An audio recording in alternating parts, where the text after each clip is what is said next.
ननद। शिखा परिवार की लाडली बिटिया या फिर यूं कहें कि परिवार की आन बान और जान। जब घर में होती तो ऐसा लगता मानो घर में आसमान टूट पड़ा हो। घर में इधर उधर धमा चौकड़ी करना और खूब सारी बातें करना उसके पसंदीदा कामों में से एक था। दादाजी शिखा को बहुत प्यार करते थे, लेकिन आजकल उन्हें शिखा की एक चिंता और खा जा रही थी, और वो थी शिखा की शादी की। शिखा का ससुराल ढूंढते, लेकिन शिखा को शादी नाम से ही इतनी चिढ़ थी कि शादी का नाम सुनते ही वह गुस्सा होकर मुंह फुलाकर दूसरे कमरे में बैठ जाती। खैर, थोड़ी देर में उसका गुस्सा खुद ब खुद उतर जाता और वो वापस अपनी धमा चौकड़ी में व्यस्त हो जाती। काफ़ी खोजबीन के बाद भी शिखा के दादाजी को कोई ऐसा परिवार नज़र नहीं आया जहाँ वह अपनी लाडली बिटिया की शादी कर सके। इसलिए उन्होंने अपने बचपन के दोस्त से इस बारे में राय लेना निश्चय किया। बस फिर क्या, वे अपने दोस्त राय बहादुर से मिलने बरेली की ओर निकल पड़े। अगले दिन जब वह बरेली पहुंचे तो राय बहादुर ने रेलवे स्टेशन पर ही उसके लिए गाड़ी भेज दी थी। 10 साल बाद अपने बचपन के दोस्त से मिलने के लिए वह भी बड़े उतावले थे। गाड़ी धीरे धीरे राय बहादुर के घर की ओर बढ़ी। बड़ा सा बंगला, बंगले के बीच बगीचा, गाड़ियां, नौकर चाकर देखकर दादाजी का मन खुशी से भर गया। इन 10 सालों में राय बहादुर ने कितनी तरक्की कर ली है, नहीं तो 10 साल पहले राय बहादुर के पास क्या था। बस यही सब सोचते सोचते शिखा के दादाजी अपने दोस्त के बंगलों पहुंच ही गए। गाड़ी की हॉर्न की आवाज़ के साथ ही राय बहादुर घर के बाहर अपने दोस्त के स्वागत के लिए आ गए। अपने दोस्त को गले लगाकर वह दादाजी को अंदर ले गए। घर अंदर से भी काफ़ी शानदार था। अपने दोस्त की संपन्नता को देखकर शिखा के दादाजी भी फूले नहीं समाये। चाय नाश्ते के बाद राय बहादुर ने आने का कारण पूछा। तब उन्होंने अपनी पोती शिखा की शादी की बात की। राय बहादुर ने शिखा की फ़ोटो देखी और उन्होंने शिखा को अपने घर की बहू बनाने का फैसला कर लिया। राय बहादुर इतना सोच ही रहे थे कि इतने में उनका बेटा विक्रम आ गया। विक्रम ने दादाजी के पैर छुए और हालचाल पूछने के बाद ऑफिस की ओर निकल गया।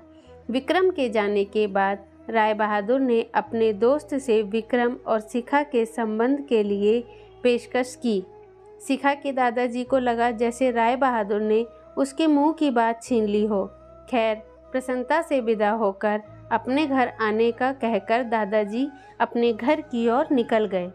विक्रम को शिखा बहुत पसंद थी, लेकिन विक्रम की माँ विक्रम की शादी अपने से ही बड़े घर में करना चाहती थी।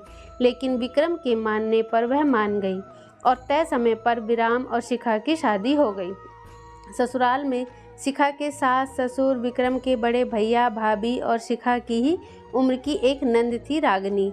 अपनी सादगी और सबका अच्छे से ख्याल रखने के कारण शिखा ने सब घर में सबके दिलों में जगह बना ली, लेकिन अपनी तमाम कोशिशों के बावजूद अपनी सासू माँ का प्यार पाने में असफल रही। वह शिखा के हर काम में कुछ न कुछ गलती निकाल ही देती। अपनी शादी की रात को ही विक्रम ने शिखा को साफ साफ कह दिया कि घर के किसी भी मामले में बिल्कुल नहीं बोलूँगा, ना तो मैं किसी बात पर माँ से बहस करूँगा और न ही तुम्हारा साथ दूँगा। तुम्हें अपने समझदारी से ही काम लेना होगा। लेकिन शिखा की लाख कोशिशों के बावजूद भी सासू माँ के व्यवहार में कोई परिवर्तन नहीं आ रहा था।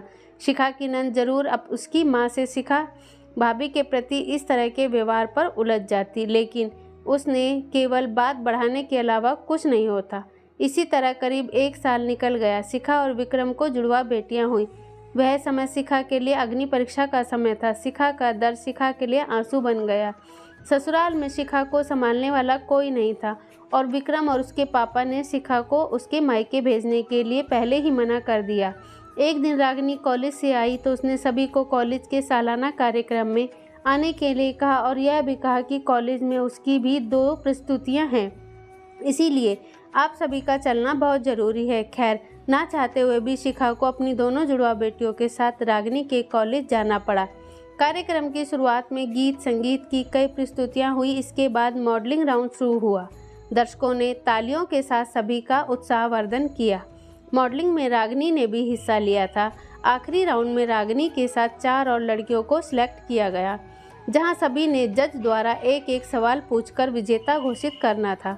सवाल जवाब का दौर शुरू हुआ।